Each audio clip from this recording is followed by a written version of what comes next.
Escort ఇవ్వడానికి MLA కాదు, MLC కూడా కాదు, మంత్రి కూడా కాదు, సీఎం అసలే కాదు, సీఎం తమ్ముడు. అయితే ఎస్కాట్ ఇవ్వాలా? ఎటుపోతుంది తెలంగాణ? దొరల రాజ్యం అన్న మేధావి వర్గం కళ్ళు మూసుకుంటున్నట్టున్నారు. ఒక్కసారి కళ్ళు తెరిచి చూడండి. అయ్యా రేవంత్ రెడ్డి, నీతులు చెప్పడానికే కాదు, మనం ఆచరించాలి. దీనిని ప్రాథమికంగా గుర్తించి నివారించాలి. నాకు కొత్త కారు వద్దు, నా సొంత కారు వాడతా అని సుమతి శతకాలు చెప్పి మరి ఇదేంటి నీ తమ్ముడు చేస్తున్నది? ఒకసారి ఆలోచించాలి. మరి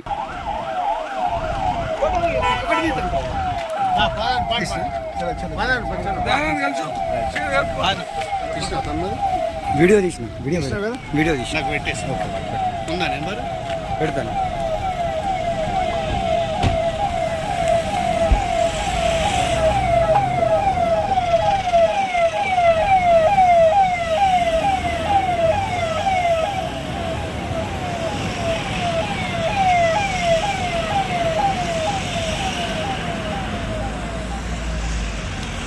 మరిన్ని అప్డేట్స్ కోసం మా ఛానల్ని సబ్స్క్రైబ్ చేయండి.